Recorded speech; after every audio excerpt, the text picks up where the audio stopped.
All right, I'll just welcome everyone one more time. Anyone else who's joined us who has not already said hello wants to let us know you're here. Hello, James Mark Knowles, Lamar State College, Port Arthur. Great, welcome, James. Thank you. Hello, Cindy Kasparis, Angelina College. Great. Welcome, Cindy.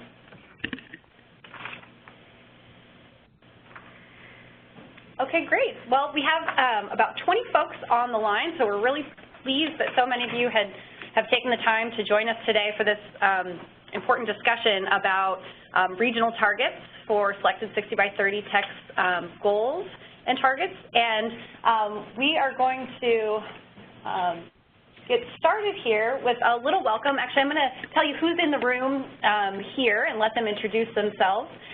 We have a full room here, folks who you'll be working with throughout this process. And so I'm Jenna Cullinane-Heggie, and I'm the Deputy Assistant Commissioner for Strategic Planning and Funding, and I'm ringleading this effort. So you'll be hearing from me quite a bit on this process of regional targets. But I want to have the folks in the room introduce themselves as well. Julie, you want to start? Yes, this is Julie Eklund. I'm the Assistant Commissioner for Strategic Planning and Funding. Hi, I'm Ginger Goffman. I am in Innovation and Policy, and I am your support person for Southeast. Great. And Chris Hamilton, and I'm a Program Director, and I am the point of contact for the Upper East region. And Vic and Luis are also joining us today. They're helping to support us on the tech side to make sure everything runs smoothly. So we've done this once before, and what we're going to try to do as much as possible is keep the phone line open. We really want this to be an engaged session, and we want to be able to hear your input. So if possible, we'll keep the phone line open and have you just mute yourselves selectively if you've got background noise or just need to step out for a second.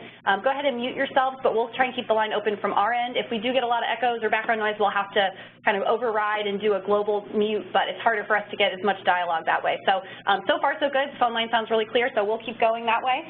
And enough with the housekeeping. I'll go ahead and have Julie welcome us and kick off this webinar. Thank you, Jenna, and thank you all so very much for joining us. This is important work. We are a couple of years into our 60x30 text plan. We've had a lot of effort gone into developing our measures on behalf of the committee that came to the coordinating board, to the Strategic Planning Committee. We've had an opportunity now to reach out and do a lot of training around the state about our plan and also about our new 60x30text.com website and our new accountability measures now that align to the plan. So we have a lot of great information out there about the plan, both statewide and institutionally, but now we're diving into the regional work, which I think is really critical work. If we're going to get to where we need to go as a state, we're going to need your help. We're not going to be able to do it alone at the statewide level. And when I say your help, I mean not only the institutions in your regions, but also folks in your communities, folks in the K-12 community, people who are in the workforce area. So we're really pleased to have you all join us, and thank you in advance for the efforts to come in terms of doing work on your regional targets. I also want to thank Chris and Ginger for their willingness to work with you specifically as you move forward with this important target work. So with that said, I'm going to turn it back to Jenna to start walking you through the PowerPoint we've prepared. Thanks, Julie. And I'll just add that I'm very enthusiastic about this work and really delighted that you can join us today for this kickoff discussion, and I hope this is the beginning of several conversations that we'll have about this. But for today, specifically what I'm hoping to accomplish is to engage with you all and create a forum for higher education stakeholders as well as the K-12 business industry and other folks who we've invited who have joined the call today from the Upper East and the Southeast regions to talk about 60x30 text and the regional targets. We want to introduce the regional targets and the process and the supports that we're going to be offering to help bring this work to life. And we also, and this is the most important part, number 3 here, is to get your input about how to mobilize around these regional targets in the Upper East and in the Southeast. And I do want to mention that although we're holding this webinar together, that was really a function of some time and convenience, but we are thinking of these as two separate regions to operationalize this work with each region on its own. But for the purposes of today, wanted to hold the discussion together. So we'll go through, as we'll talk about each region separately, and we'll get some input from you as we go forward about what's going on in your areas. So before we get too deep into it, I just want to let folks know that when we're talking about regions, we're talking about the higher ed regions according to the Texas Higher Ed Coordinating Board. So who's in these regions? Some folks may be more or less familiar with the higher ed regions. So the first picture that you're seeing here is a map of the Upper East, and it shows all of the public and independent schools that fall in that area. And you can see there are a number of institutions, and a number that I can have heard represented on the call here already are in this area. Who else is in Upper East? These are the education service centers as well as the TWC workforce development areas that also kind of overlay over that higher ed region for Upper East. So we have the education service centers for Service Center 7 for Kilgore and 8 Mount Pleasant. And from the TWC side, we have Northeast Texas and the East Texas regions. And from the Southeast side, here's the map of the institutions of higher education. This is, again, the higher ed Southeast region, and a smaller region in terms of the number of institutions here. And in terms of the ESC K-12 regions, we have Beaumont, Huntsville, and Kilgore that all have, they don't overlay perfectly, which is one of the things that's a little bit tricky about this work is whose region is it anyway, is something I keep saying. And so you'll have some of the ESC regions that are partially in your area and maybe partially not, and then same with the TWC workforce development regions. But here you'll see Deep East Texas and Southeast Texas predominantly overlay in this Southeast region. So who else might be either on this call or otherwise engaged as this work continues? So you might want to think about if you have active P16 councils in your area, other collective impact organizations, if there are particular county or city leaders, community leaders of any kind, chambers of commerce, for example, or others who you might want to loop into this work, and really wanting to think about students, coming out of high school, through their higher education experience, and on into the workforce. The 60x30 TX plan is really a student-centered plan focused on their success in higher education, but also matching that to the workforce needs for the future of Texas. So I'm going to turn it over to Julie to talk a little bit more about the goals, and then give a little background on some of the workforce connections with the plan. Thanks, Jenna. So most of you are probably familiar with the plan. I'm sure some of you in great detail, and for some of you, you've perhaps just heard about it. So we've outlined our goals here on this slide. There are just 4 of them. And our first goal is our overarching goal, and it's our 60x30 educated population goal, and that's that at least 60% of Texans ages 25 to 34 will have a certificate or degree, and this would be by 2030. This is a really important goal because it supports the economic future of the state, and it not only includes folks who have graduated from our Texas higher education institutions, but also those who have come into the state. So we're looking at all of our young people here and aiming for having at least 60% of them with a degree or certificate. We've got a long way to go. I think we're at around 41% now. So this is certainly a goal that everyone can get on board with, and understanding not only how important this is for our higher ed institutions, but also our business and industry and our other organizations in terms of increasing educational attainment. The completion goal is that at least 550,000 students in the year of 2030 will complete a certificate, associate, bachelor's, or master's from one of our higher ed institutions in Texas. And it includes all of our institutions, our not-for-profit institutions, our independents, our for-profit and career institutions, and of course our public institutions. And these institutions are going to play an important role in helping us get to that overarching goal, of course, of the overall educational attainment of our young adult population. But the next two goals are also important, and these show a little bit of a shift. If you are familiar with closing the gaps, there's a little more focus on workforce now in our plan because we think that's important.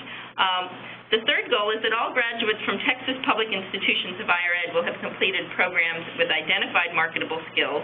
And the fourth is about student debt and ensuring that undergraduate student loan debt doesn't exceed 60% of first-year wages. And I think the wages are an important part of this, wanting to make sure that our students are gaining marketable skills and then being able to head out into the workforce and earn enough to pay back their student loans and move on and be able to do things like buy houses and start families. So clearly there's some economic and workforce pieces here. And that moves me on to the next slide. There really is a growing demand for higher education in the workforce. This graphic shows the number of jobs gained nationally during the financial recovery of 2010 to 2016, so basically after the Great Recession. Most of the new jobs that we saw coming in required some kind of higher education, with a lot of them requiring a bachelor's degree or higher. So we wanted to make sure you had some context for why that overarching goal is so important. And in terms of your regions, as we can see on the next slide, we've done some work and looked at some regional data about the workforce. The Upper East, for example, will need more graduates, particularly in the health and education sectors, and the Southeast, particularly in the health sectors. And this is just an example of some of the regional data that we have available that Jenna will be sharing with you. And then finally, we've produced a couple of slides. We've done this statewide, but we wanted to do this for the regions to actually illustrate the difference having a higher ed certificate or degree can make in terms of someone's wages. So here it shows what the wages are, the median wages are for 2006 high school grads who were tracked 10 years. So we include people who were 10 years out after their high school graduation in this grouping. And you can see the median wage for those who didn't earn a high school diploma and should have at that point in time was about $13,000 a year. You jump up to about $23,000 for the high school diploma, and then keep jumping from there, $31,000 for a certificate, $34,000 for an associate degree, and $42,000 for a bachelor's degree. So again, these are our young people who've been out in the workforce after high school graduation, and clearly having that degree or certificate makes a difference in terms of their wages. And Jenna, I'm sorry. The Southeast region. Oh, and I'm sorry, we're looking at the Upper East, and now here's the Southeast. So the Southeast, it looks pretty similar. You see a little bit higher wages there for no high school diploma, but then the high school diploma, you've got the jump. Median wage for certificate is around the same, $31,000, moving up to $40,000 for an associate degree. So that's actually quite a large wage compared to what we see for Upper East that we're seeing in the Southeast. And I think these data make the case that regions are all different. There's different contexts. There might be different types of jobs there. And that's why all of you can really help us, because you can understand what's needed in your area, where the strong jobs are, where you need to bring people in. And then finally, we look at the bachelor's degree wages, and they're at about $44,000 for this area. So again, patterns are a little bit different, but still, as the level of attainment increases, the wages 10 years out do increase. Great. Hand it back to Jenna. Great, thanks. So I think for some folks it may feel like preaching to the choir to share some of this information about the economic returns to higher education, but as I have been around the state and with different groups of folks, as we kind of broaden the discussion to new audiences, I have found that it continues to be important to make the case about why we need to increase higher education attainment and what it means for individuals in terms of economic returns, but also in terms of communities and the workforces that they have and the communities that they're able to build. So I'll offer that as a place to start, as a jumping off point, to then go into some more information specifically about the regional target work. So as we've, Julie said, been out in the field, the previous regional workshops that were held over the last 2 years, we've been through a legislative session now under 60x30 text, and broadly what we're hearing is that people feel like these goals and targets are on track, that the fact that we're thinking about students and we're thinking about the future of the economy in Texas that we're in the right place. These are the right set of goals. Broadly speaking, there's been a lot of support and excitement, I think, around this plan. But very quickly after that, folks say, okay, now how are we going to get to these big goals? What are we going to do? What's my part? And so the regional strategy was developed in part to help answer that question. So we know that we have these ambitious goals and targets, and, you know, in fewer than 15 years now out, and institutions have really sought guidance about their contributions. And we also know that, as Julie mentioned, the agency is going to play a key role in this, but we're certainly not going to do it alone, and there is this broader higher education ecosystem that we think it's important to engage around this. And it's much broader than just institutions of higher education. It is K-12, it is workforce, and it's those intermediaries that help provide research or provide funding in a local context, also the legislature and other community partners. So we hope that through this regional work, we'll be bringing all of those players together. The regional approach also tries to look at the differences across regions and institutions. So we know there's quite a bit of diversity across our very large state and across the institutions in it, and there are kind of important population differences and labor market differences, et cetera. But we find that actually within regions there's quite a bit of commonality, and that we can kind of build on some of that common foundation. So for example, high school feeder patterns, transfer networks, and labor markets tend to have quite a bit of coherence within a region. And just one statistic to provide to this end, about 80% of Texas public high school graduates stay within their region when they go into higher education. So, of course, people go to the flagships, of course, people go out of state, but the vast majority, when we think about kind of designing for the majority, those students are mostly staying with you as they come into higher education. So we want to kind of leverage those patterns. We also think that institutional target setting will be improved by considering a broader scope, by considering the regional context.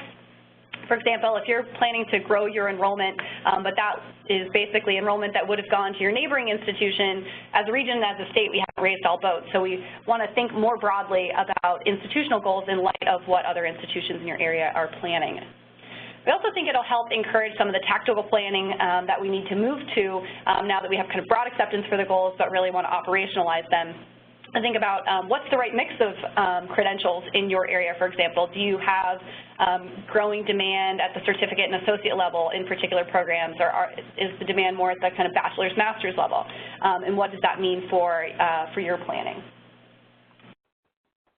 So within the scope of the regional targets, there are 3 areas. So Julie covered all 4 of the major goals under 60x30TX, but not that all of them are not important, but we identified the ones that we thought really fit with a regional focus.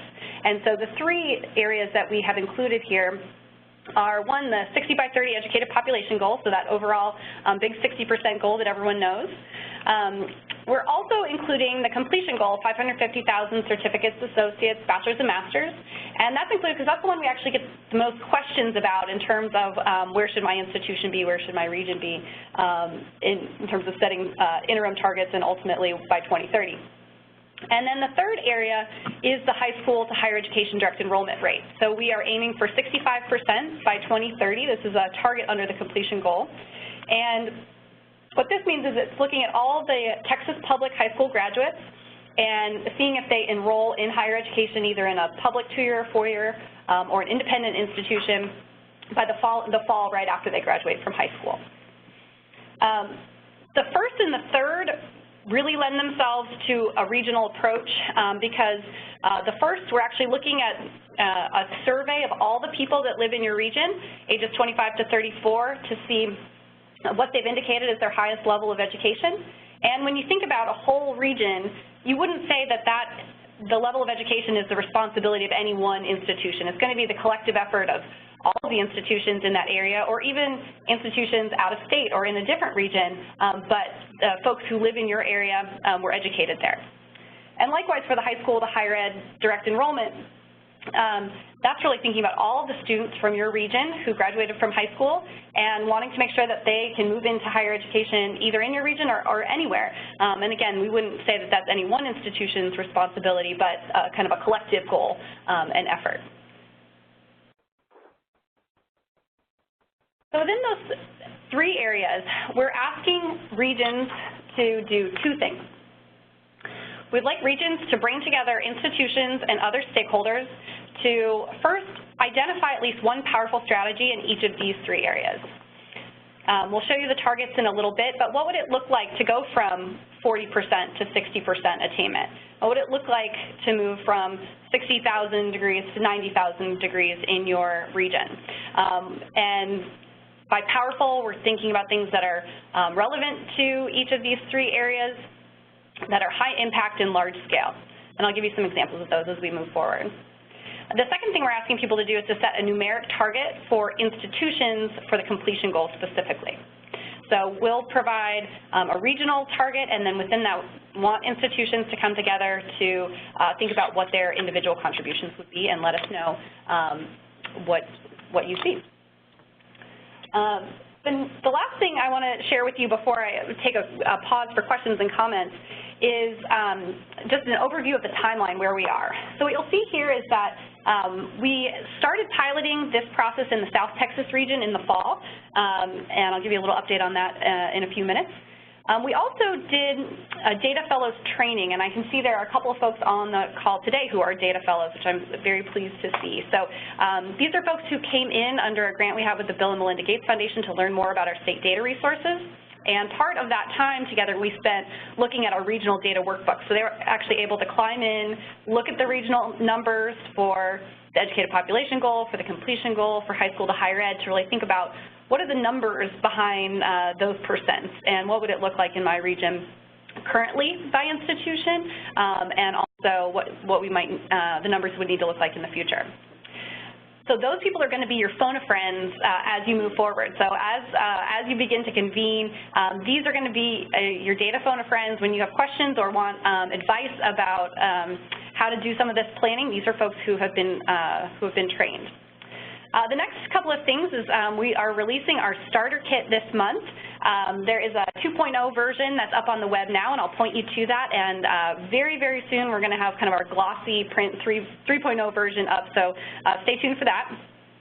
And you are the first of the remaining institutions, or remaining regions, excuse me, to do kickoff webinars. So between now and about mid-February, all of the regions will have their kickoff webinars. Following that is the accountability meeting. So traditionally, those have been really focused on the data that's produced and shown in the accountability system here. But this year what we want to do is create some space for regional dialogue. And what we're going to do is bring at least the community and technical colleges and universities together one afternoon so that they overlap, so we can have regional discussions across sector and have a little bit more of a strategy discussion, not just here's what the data are, but here's some institutions that have shown real progress or the highest growth in completions, for example. So tell us what's been going on at your institution to see that has resulted in some of that progress. By May, we'll ask that the preliminary regional targets that I'll share with you in a moment become official. We talk about the plan as a living plan, and certainly we'll be looking at trends and changes in the data to see if there are changes down the line. But for at least a couple of years, we want to solidify these so that we can operationalize and plan around them. So between now and May, we'll be open to feedback that you have as you kind of dig into these numbers. Also, by August, that's when we'll be asking for the final submission of the strategies and institutional targets. We'll be sending out probably a digital survey tool where we'll have one for regions for you to tell us about your 3 powerful strategies, and one also for each institution to go ahead and report on their institutional completion numbers. Okay, so I'll stop there. I just shared a lot of information with you, and want to hear what questions or comments do you have at this point about the regional target process.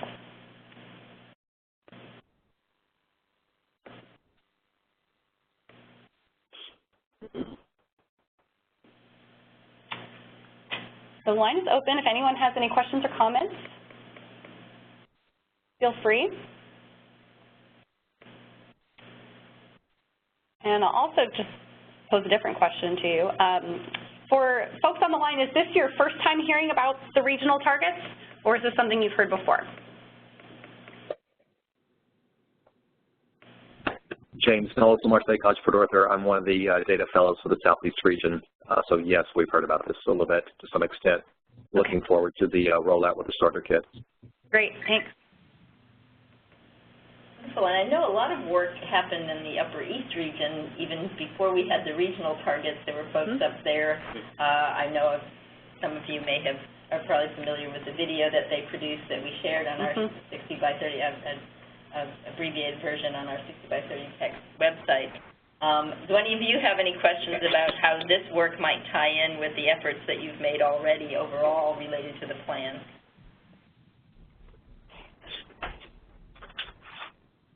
Just wondering, do we have some of the same folks who have been involved in that work jumping in here? I hope that we have some overlap. This is Pam Anglin. Our work there has kind of crossed 9 counties through the very Upper East portion of the state, and we've looked at our general educational attainment levels and have done presentations to try to educate the communities across this part of the state. But that's basically as far as we've gone so far. Well, that fits well in that we chose that particular goal as one of the 3 areas for the regional work, so it sounds like people at least will be familiar with that goal when you reach out to them again for some of this work. Good. All right, well, we're going to have a couple more times that we'll stop and have some discussion, so we'll keep pressing forward right now. Thank you for the comments. So the next thing I want to do is jump into the actual preliminary target numbers that we've developed in the 3 areas. So the first is the 60x30 educated population goal. And what you'll see here are the 10 higher education regions listed across the left in their color-coded color. And the statewide numbers across the bottom. So the most recent information we have is from 2015 statewide, and as Julie mentioned, we're at 41% right now. And in the coming years, 2020, 2025, and ultimately 2030, heading to that 60% attainment level. For each of the regions, same information. You'll see the most recent actual that we have. There's a range of about 29% up to about 48% now, so quite a range across different regions in the state. And 33% in the Southeast, 34% in the Upper East, and the targets for 2020, 2025, and 2030, resulting in 48% and 52%. And one thing I will mention related to this is we're able to get attainment data for our educated population goal from the American Community Surveys from the Census Bureau, so of course that helps us know about people who come into the state. But unfortunately they don't collect data on parts of the population with certifications. So we actually had to develop a proxy for that, and we of course applied this to all of the regions as we were doing this regional work. So sometimes if these numbers look a little different than things you might see nationally, it's because we do have a proxy for certificates, members of the population with certificates included. In the national census data, you'll see some college, no degree. So we're able to tease out from that population approximately how many folks we think have certificates in Texas. And we know having that certificate makes a difference, based on even some of the data I just shared with you about economic benefits and wages. I'll just add, I'm channeling David Gardner right now. If you were in the room, he would say this goal in particular, it's really important to think about connections with the workforce, because some of in terms of migration, people may come into your region or may leave your region depending on the workforce opportunities that are there. And so this is an area where we think it's really important to be connected to business and industry partners to think about what are the needs over the next several years, so that you're both meeting that need organically within your region and also serving as a place where people might migrate in and also contribute to this overall percentage of the educated population. And Jenna, also, do you want to talk a little bit about the fact that overall statewide we have a 60% goal, but I think it's sometimes when regional groups have seen this, they've kind of been surprised and said, well, we thought it was 60% for everyone, and we're really striving to get there. And I want people to know that we, of course, are happy to have you aim for that 60% if it's higher than what we've projected here, but can you talk a little bit about why everything doesn't land at 60%? Right. Thank you so much, Julie. It's a really important point. So what we did here is we wanted to look at what is kind of the minimum amount of growth that we would need from each region in order to hit that 60% statewide. And really want to emphasize, we would really love to see every region get to that 60%, and if that's what you want to aim for, more power to you. Absolutely, we want to support you to get there. But we also wanted to be conscious of the fact that regions are starting in different places. So we're expecting that every region will grow considerably in this model, and but do know that each region is starting in a different place. So wanted to do projections that match your population growth. So that may be a question you have, especially looking at the Upper East and Southeast next to each other. It looks like one is growing faster than the other. And that actually is just a function of the size of the population growth. More population growth in Upper East, a little bit less in Southeast, so that just changes the rate a little bit. But actually the proportion of folks who are educated is spread out proportionally across the state. So anyway, thanks for that reminder. And if there are any questions about that, happy to hear from folks either in the chat or if you want to chime in, you're welcome to. Greg Powell at Panola, you may have already addressed this, but are we going to be able to access the slides from this presentation? Yes, right after, hopefully within a day or so, we'll be able to send you the recording of the webinar so you can share it with other folks, and also the slides, and I'll make sure you have the updated participant list so that you'll know who was on the call also. Okay, great. Thank you. You're welcome. Okay. We'll move forward over to completion. So similar setup here, the most recent actual numbers for 2016 of certificates, associates, bachelor's, and master's for completions in your region. You'll see right now statewide we're at 321,000, ultimately moving to 376,000, 455,000, and 550,000 in the year 2030. Again, you'll see for each region their most recent actual and the projections going forward up through 2030. Something I want to make a note about here is that for completions, we are actually looking at all the students who are at the institutions in that region. So this would include your international students. It would include students who went to high school from other regions or from out of state. It's anyone who comes into your institution and completes at your institution.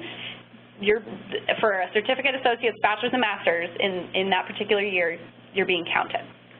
And it includes anyone who completes whatever their age, so it's not just 25 to 34-year-olds. It's really important for the state to bring older students back, or folks who haven't been in higher education at whatever age they want to come in. We're going to need that for our economy.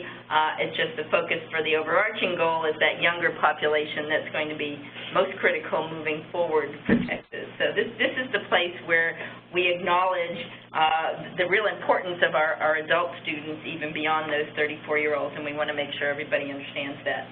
The other thing I want to add here is, you see at the top here that this particular completion goal includes cabin, and I was just thinking it sounds like an Uber or a Lyft type thing, and I guess we're trying to accelerate, so maybe that fits.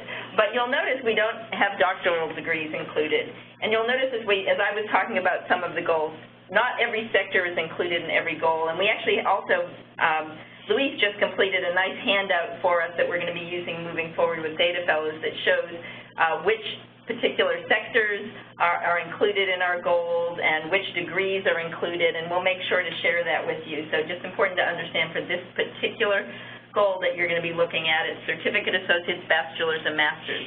And under closing the gaps, we just tracked under success the undergraduate degrees, so we've actually added the master's degrees to that. The committee felt like it was important that in many fields now a master's is needed, so we have added that here.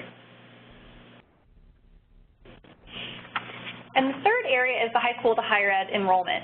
A similar setup here, looking at the 2016 actual, statewide we're at 52% and aiming for 65%. This is an area where we've actually seen declines statewide in the last couple of years. And so really know that there's a lot of work to do here to kind of turn that around to bring in 65% of our high school grads into higher ed. Something that is an important difference between the completion goal that I just showed and this one, here we're really focused on the students who went to high school in your region. And we're counting them if they stay in, they enroll in higher education in your region or out of your region. We're counting those and thinking about students as the high school grad where they came from. So across the completion goal and this high school to higher ed target, we're trying to look at it two different ways to both give credit to the institutions for everybody that they're completing, but then also to think about the responsibility regionally for all the students who came through secondary in your area. Yeah, I think that pipeline is really critical. The other thing I'll mention is that we only include students who have gone to college in Texas. They could have gone to an independent institute, direct to an independent, or a Texas public institution. We have looked at data for students who go out of state, and it's been pretty consistent over the years. So though we will continue to monitor that when we can, we are not always able to get that National Student Clearinghouse out-of-state data because of the expense. But we have been monitoring it when we've been able to get it. It's been pretty consistent. That group isn't included, but the committee accounted for that in the 65%. So about 5% of the grads do go out of state as well. I know some of the high schools do track that and care about that population. I just wanted to make it clear we don't include them here, but we consider their importance as well. This is Greg Powell again. I thought that the students who are transferring out of state were being tracked through the National Clearinghouse for the student success points, for the momentum. They are. They're being included in the momentum points, the success points. That has to do with our formula funding, our outcomes-based formula funding. We do track them for that, but in terms of... Well, and those are transfer students. Those are transfer students, right. Who come into higher ed first in Texas and then go somewhere else. Exactly. But in terms of the students who are direct from high school to college, we don't include in our 65% target those students who go out of state.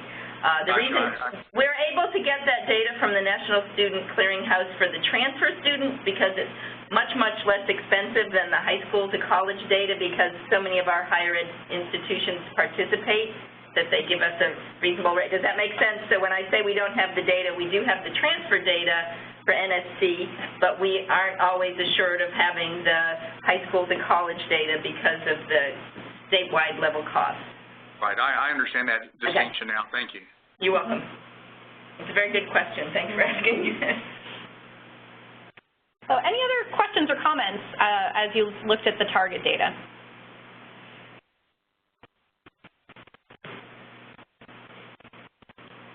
This is Stacy Martin at Kilgore.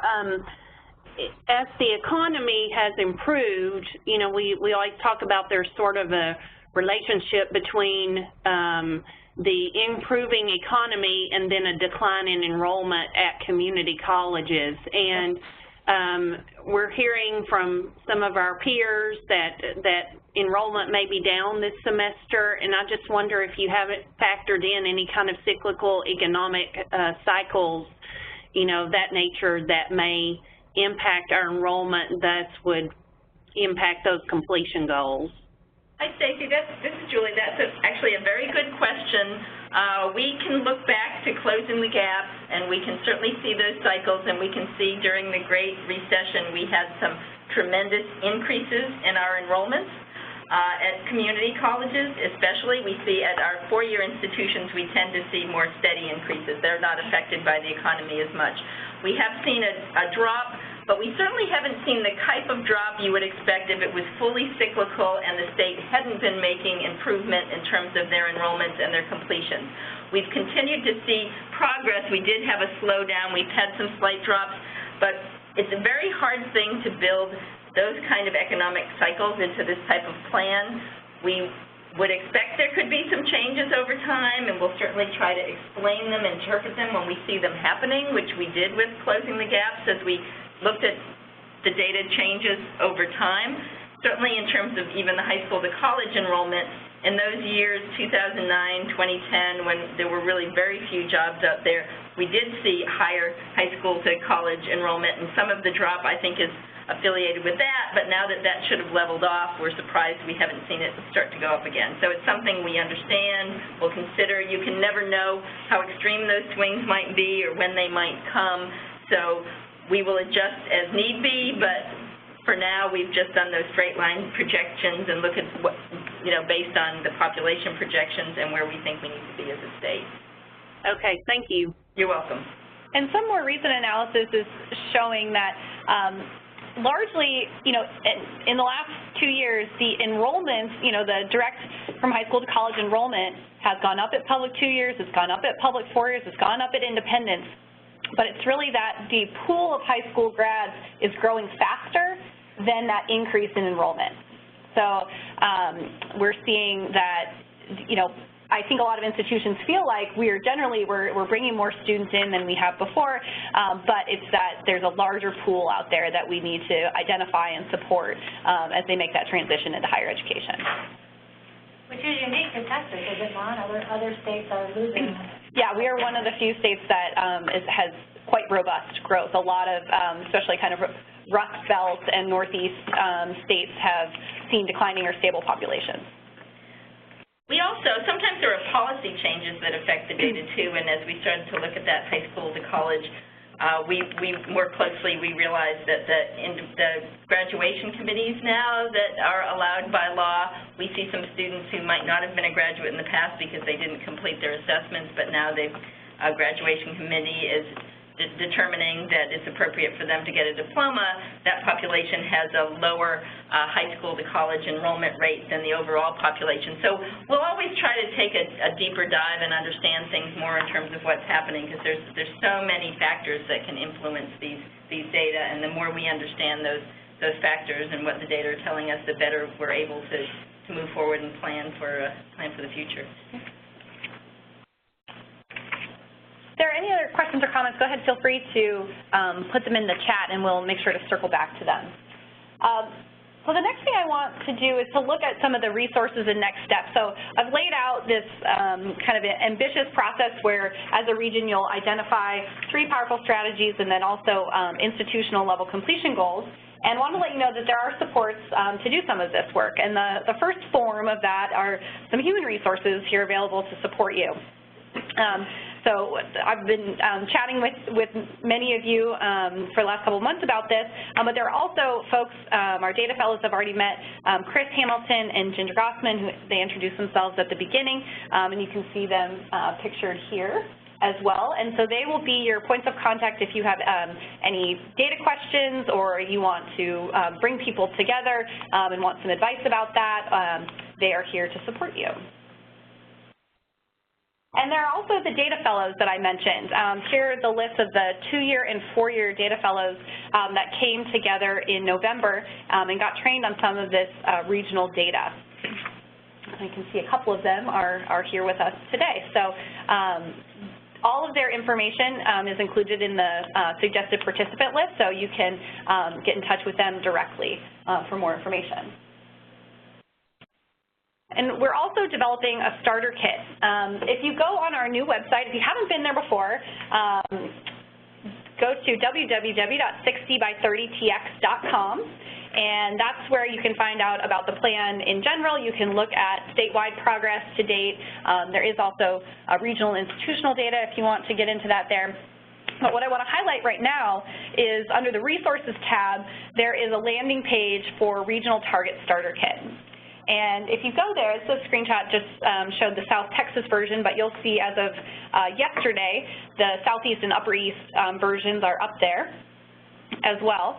And some of what's here, the first part 1 there is an introduction and action steps for regional targets. And so this provides some guidance about how to bring this work together, what is the regional target process all about, and some suggested action steps. It also includes some of the data that I've provided here in the PowerPoint. Part 2 offers some suggested sample regional strategies to give you an idea. I know when I'm starting to think about something new and nebulous, having a little model to start from always helps. And so there's on the order of about 10 suggested strategies in here that we think are relevant, high impact, and large scale. And they're just ideas to get you started. So certainly not exhaustive, but just a place to start to think about what kinds of things might you do to help reach that completion target, or the kinds of things you might do related to the high school to higher ed target. The third part is the regional data workbook, and that's where you can get kind of a level down. So, you know, you've seen here for the educated population for the Upper East, the goal is to go from 34% to 48%. So what does that really mean in terms of numbers of people? So when you look into it, you'll see that's 32,000 people, more people by 2030 that would need to be educated in your region. And same for the high school to higher ed side. If you're in the Southeast and your rate is supposed to increase from 48% to 61%, what does that really mean in terms of the number of students? It's about 1,500 students more by 2030. So once you get to those numbers, I think it can really help you think about what are the plans or what are the action steps that we would need to do to get 1,500 more students moving directly into higher ed from our region, for example.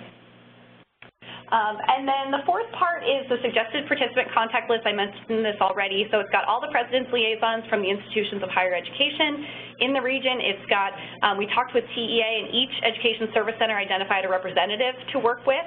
And also from the Texas Workforce Commission, we have either a chair or a director from each of the workforce development boards. So that's a place to start. We did not contact all of the nonprofits or groups that, you know, P16 councils, others that may be active in your area. So we'll look to you all to decide who should be at the table and how you want to organize. And then finally, we'll add this webinar recording once it's ready, and you'll be able to find it on the website.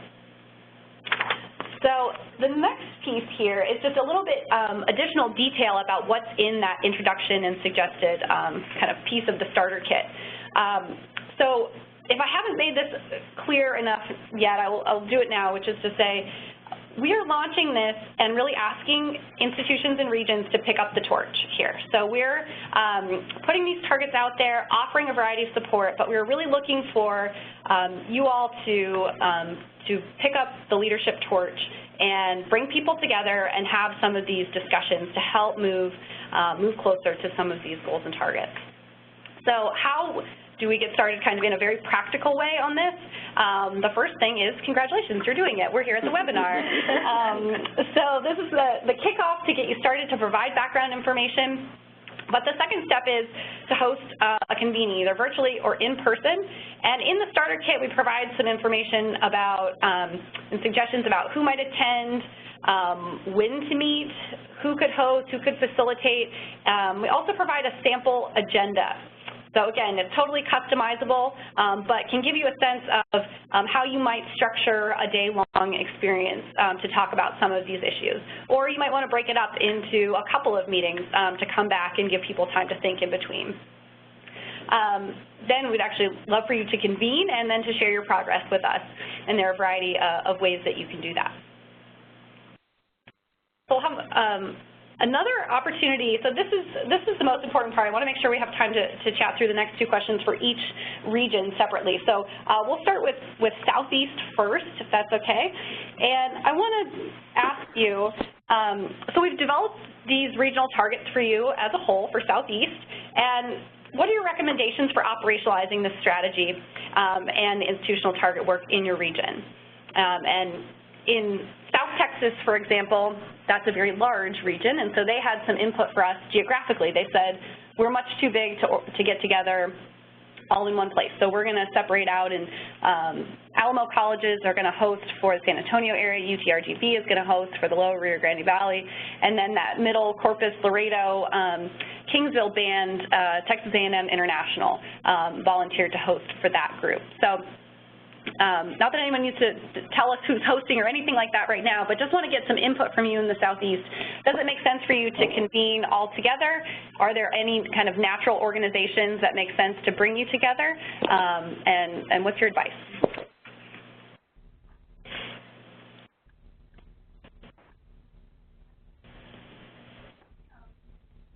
This is James Knowles from the Southeast Region Data Fellow. I think geographically would be the initial launch point, strictly from the strength of the fact that the four Lamar systems are within a 15-mile radius of each other. The outliers to Angelina and the Stephen F. Austin are within 2 hours, which is not the most convenient, but there really is an essential location middle-wise that we could, compromise initially. So we're open to discussion on that, but within the Beaumont area, traditionally would be the first thought for our starting point. Okay.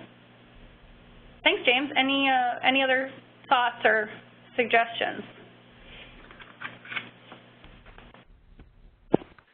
Certainly, most of us get together in preparing our out-of-district plans that we submit each year. This might be an opportunity for at least one meeting together. And those, the HERC groups, I have heard them referred to as. Right. And when do you normally get together for those? Those are typically in March or very, very early April. Yeah, that's good timing too. Okay.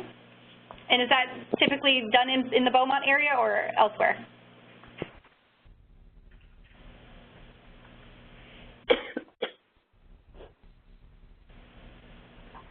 It tends to rotate around. Okay.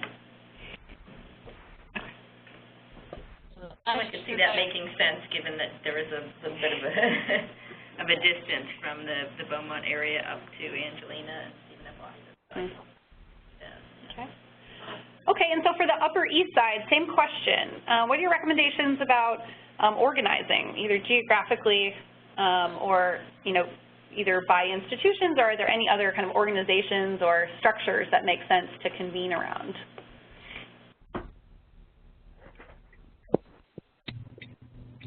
I think possibly the HERC would be our best bet. Okay. That was Dr. Anglin from Paris. With the K-12, is that something that you could pull the folks from the ESC regions into those meetings fairly easily? Pulling the K through 12 is going to be a lot bigger thing because of the massive number that we have throughout the region. We might get the regional, well, we cross this region 2 service centers too. Yeah, I was thinking just include maybe starting with the service centers, if you've got 2 service centers, and inviting folks from there who kind of understand their area and could bring that insight, as opposed to trying to reach out to every school district. There might be a way that they can work with you. Right. And do we have any of the ESC folks on the call from either Upper East or Southeast? Good afternoon. This is Maris Pino. I'm with Region 5 Education Service Center in the Southeast.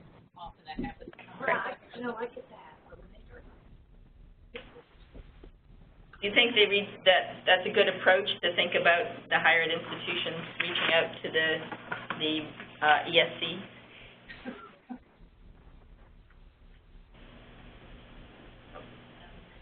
Maris, is that? Or maybe she doesn't want to. You don't want to speak yet. Maybe you want to think about all this. I'm so sorry. My phone is on a delay. No problem. And so I missed part of that. That would be great. I was just hoping for a contact list, but you mentioned that earlier, and I was able to pull up our Southeast Texas list for the contacts for our higher education institutes here. Okay, great. Typically, that would be a great starting point with the ESCs for each. I guess especially if you have 2 to 3 ESCs in the region. Okay, and if a person or 2 could be identified at each to be part of this work, that would probably be helpful for the higher ed institutions to know who to contact. Sure. Certainly the so people we have who are on those this in call, there. but yeah, I'm good. Okay. So the next question, we need either a person or a small number of people to communicate with going forward regarding the regional targets. And we don't have to identify who that person or persons would be. You may want to do kind of an ad hoc committee. You may want to have a chair or co-chairs, or you may have other suggestions.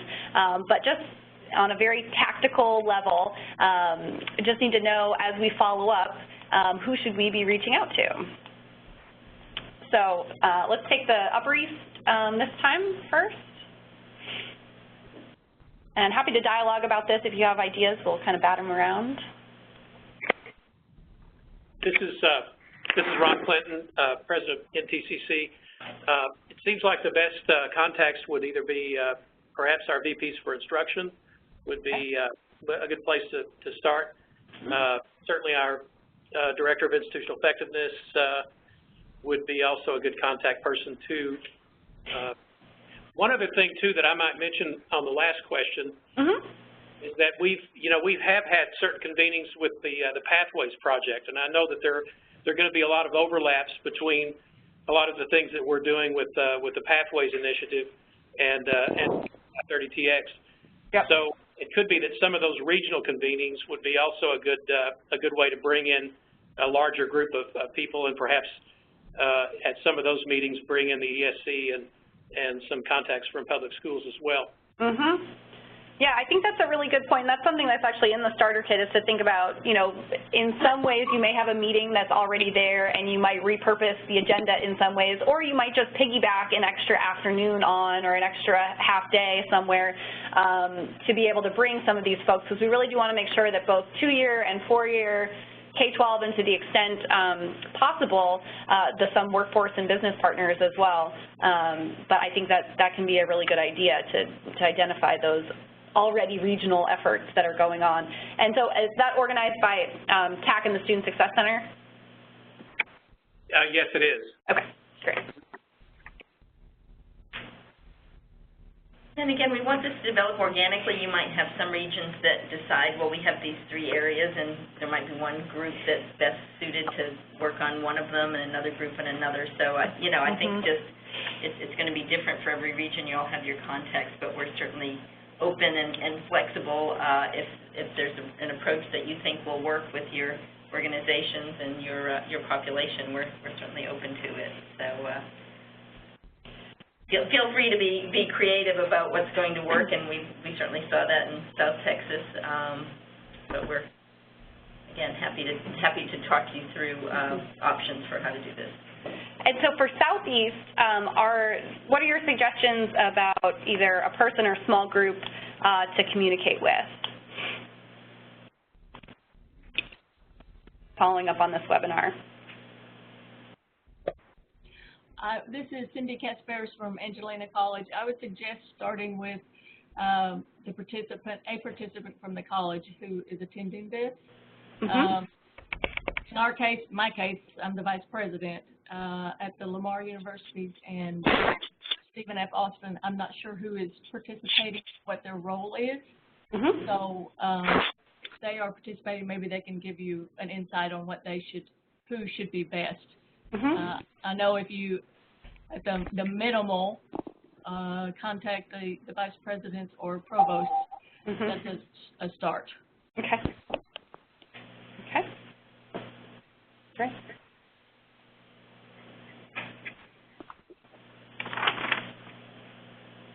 And James, since you mentioned maybe the Lamar system in the Beaumont area, I may shoot you an email afterwards to see if there are kind of particular ideas and suggestions you have, because I think if we send this out to, I think hitting the VPs and provosts make a lot of sense, absolutely, and want to think if we have maybe a suggestion or two for them to react to about a possible convening strategy. Does that sound reasonable to folks?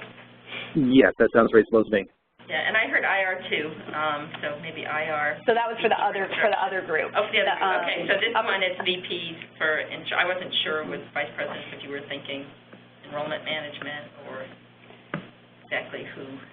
So VPs for instruction is what I heard. Is there other? Shouldn't it be the representatives to the HERCs? So the representatives to the HERCs, I'm less familiar with the HERCs, I will say, but because of the focus on the out-of-district plans, are those going to be the right people for this kind of discussion? Well, for the smaller institutions, it's the same people. Oh, okay, that's helpful.